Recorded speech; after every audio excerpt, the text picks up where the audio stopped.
Fala, minha galera, sejam todos bem-vindos a SegVita, Segurança, Vida e Trabalho. Pessoal, com imensa satisfação que eu vos apresento mais um progresso aqui pela SegVita.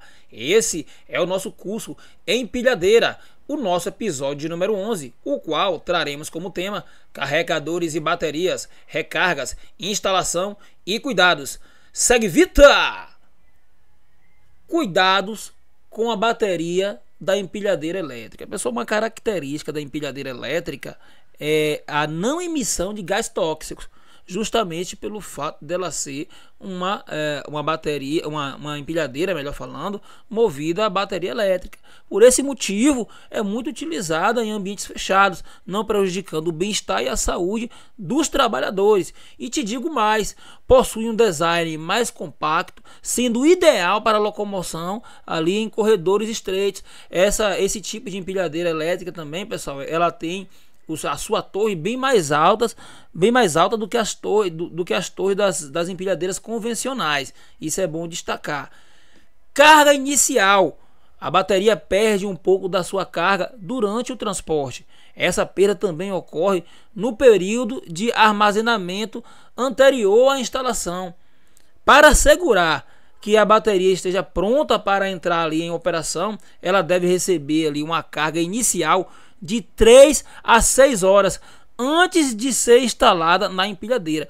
Então essa informação é imprescindível para o nosso senhor operador, principalmente você que manipula a empilhadeira elétrica. Destaco para vocês, pessoal, no contexto do carregamento dessa bateria, que para o bom funcionamento não é recomendado que a bateria seja descarregada completamente. E desse modo, a bateria precisa ser descarregada até seu limite de mais ou menos ali 20% da carga, para em seguida ser completamente descarregadas 100%. Então esse é o procedimento. Não permita que a bateria da empilhadeira seja descarregada completamente. Deixa ali uma margem de 20% para acabar e depois dá uma carga completa de 100%. E isso aí é uma recomendação para você garantir ali a vida útil da bateria. Algumas atitudes nocivas que podem fazer com que a bateria perca o rendimento em um curto período, fazendo que ela tenha vício ou sulfatação. Esses procedimentos, eles são colocar a bateria para carregar enquanto a carga está ainda em 50%, isso pode gerar vício na bateria. Efetuar uma recarga rápida, por exemplo, é conhecida também como recarga de oportunidade, ou seja, inserir a bateria num carregador quando está no limite de 20%, e por falta de tempo ou de uma bateria reserva, não deixar que a bateria seja totalmente recarregada. Isso pode gerar um vício na bateria, pode gerar perturbações nocivas ou até mesmo a chamada sulfatação. O tempo de recarregamento, pessoal, da bateria deve ser o mesmo que o descarregamento. Então, o mesmo tempo que você usou para carregar, ela deve ser em média o mesmo tempo que você vai dar utilizando ali no descarregamento. É recomendado também, pessoal, que a bateria da empilhadeira elétrica somente seja recarregada quando a máquina indicar a necessidade, não quando a gente acha que tem que ser recarregada. No item 5, normalmente para indicar a necessidade de recarga, o nível da bateria fica ali piscando. Quando o equipamento tem um painel, o alerta é dado por ele. A bateria da empilhadeira elétrica não deve ser guardada com a carga de bateria abaixo do limite. Essa atitude força o equipamento a trabalhar com a carga de energia inferior, o que é necessário para que tenha um bom funcionamento. Em razão disso, pessoal, não se deve deixar de prestar atenção no painel. Isso é importante. Quando este sinal for acionado, é necessário recarregar a bateria, sem mais. A quantidade de ciclo da bateria depende do fabricante. Para encontrar essa informação, basta você consultar o manual do equipamento.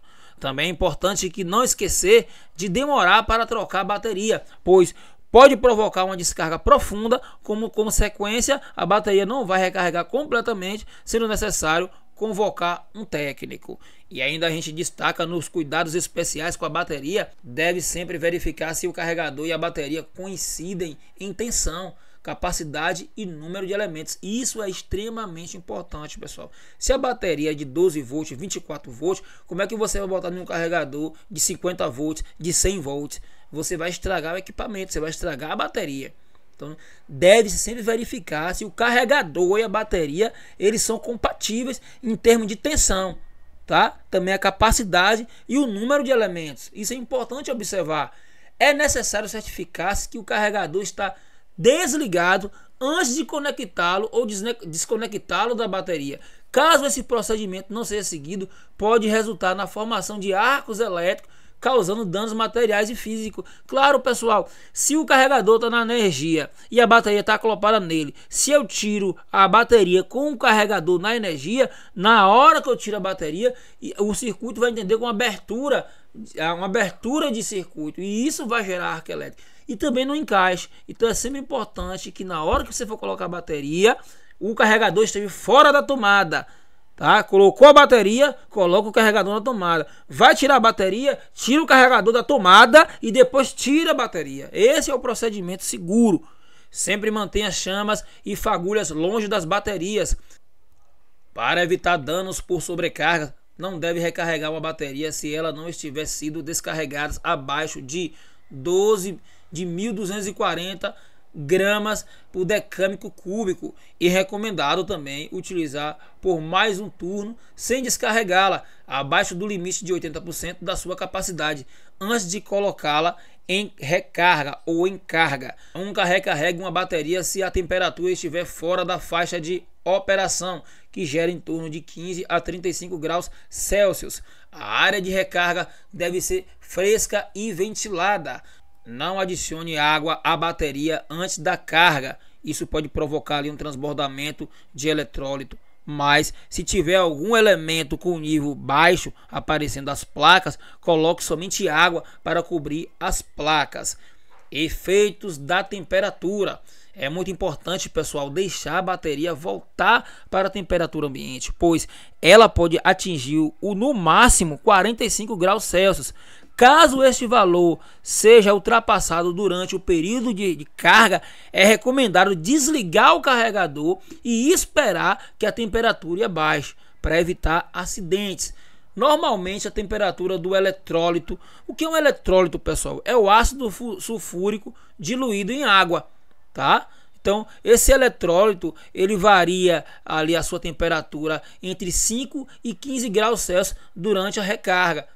É recomendável também que a área de recarga seja bastante ventilada, pois se a temperatura novamente ultrapassar 45 graus Celsius, isso pode causar danos para a bateria, como consequência irá reduzir sua vida útil. Para evitar que isso ocorra, é recomendado deixar a bateria em descanso antes que seja novamente utilizada para operação. Pessoal, vocês começam a observar que esse episódio nosso de número 11 é um episódio muito manual, né? O manual de orientações. Então isso aqui, o que está acontecendo aqui nessa videoaula é uma orientação do fabricante em relação à empilhadeira movida a bateria, a empilhadeira elétrica. Então esses são os cuidados, são precauções, e não param por aí. Sobre os carregadores, a empilhadeira elétrica ela possui seu próprio carregador para fazer o abastecimento da carga da bateria, tá? Ele possui como função enviar a corrente elétrica necessária para a bateria de forma gradativa. O carregador eletrônico desliga automaticamente quando a carga totalmente abastecida. Desse modo, quando a bateria atinge seu limite de carga, ela precisa ser retirada para evitar a sobrecarga ou também o aquecimento. Nunca se esqueçam disso. À medida que a bateria vai ganhando a carga, a corrente elétrica enviada vai diminuindo. Se isso não ocorrer, é que tem uma sobrecarga no acumulador. Quando isso acontecer, é possível notar o cheiro forte de ácido, é o consumo excessivo de água deionizada. Pessoal, essa água deionizada é justamente a água que é utilizada, que é uma água desmineralizada, né? Ela é utilizada juntamente com o ácido sulfúrico, tá? Destaco para vocês a verificação da água destilada. A bateria utilizada na empilhadeira elétrica é do tipo chumbo ácido, ou seja, ela normalmente possui uma mistura de 65% de água, 35% de ácido em sua célula. Quando este equilíbrio é menosprezado, pode ocorrer sérios problemas. Esse desequilíbrio pode acontecer de várias maneiras, por exemplo, quando a empilhadeira está funcionando e a água evapora, mas o ácido não. Caso isso aconteça, não deve ter preocupação, desde que a água seja reposta. Verificação da água destilada. A reposição deve ser feita após o carregamento da bateria e apenas com água destilada e desmineralizada. É válido salientar que a verificação da água destilada deve ser feita sempre que a bateria estiver carregando e atingir 80% da carga, tá, pessoal? Em hipótese nenhuma, a bateria deve trabalhar ali seca. Pessoal, olha só. A bateria, como foi falado, 65% dela, da parte líquida, é água. 35% é ácido sulfúrico. É por isso que aqui nesse item fala que em hipótese nenhuma a bateria deve trabalhar seca. No entanto, deve sempre tomar cuidado com a quantidade de água. Não é porque ela não deve trabalhar seca que eu vou enxertar a água de forma deliberada, tá? Então, cuidado com a quantidade de água. Caso ultrapasse o limite, tem o risco da água destilada transbordar, a solução ácida que está contida na bateria sair. Por quê? Porque vai transbordar a solução ácida através da própria água. Caso tenha excesso ou falta de água destilada, a bateria pode parar de funcionar. Resfriamento da bateria. É muito importante deixar a bateria voltar à temperatura ambiente antes de iniciar o carregamento. Caso esse item não seja seguido, a bateria vai quente para a empilhadeira, como consequência, esquenta ainda mais no carregamento e voltará a trabalhar quente, o que não é bom. Desse modo, a água da bateria vai evaporar rapidamente e, como consequência, irá surgir problemas ao longo prazo. Por esse motivo, é imprescindível, é indispensável esperar a bateria chegar à temperatura ambiente, e esse processo pode demorar até 2 horas. Queimaduras por ácido sulfúrico. As baterias contêm ácido sulfúrico que pode causar queimaduras e outras lesões graves. No caso de contato com o ácido sulfúrico, lave imediatamente e completamente a área afetada com água. Faça uso de equipamento de proteção individual. Ao trabalhar com a bateria, use avental, luvas de borracha e óculos de segurança ou outras proteções oculares. Isso vai ajudar a evitar lesões se houver contato com o ácido. Pessoal, vou ficando por aqui. Observe que foi o tema, Esse episódio número 11 foi algo muito técnico, assim, muito orientativo, melhor falando, O episódio de número 12, que será o próximo, iremos discorrer sobre manutenção do equipamento, tipos de motores, funcionamento, checklist diário, manutenção preventiva e corretiva, sempre com oferecimento dela. Segue Vita! Segurança, vida e trabalho.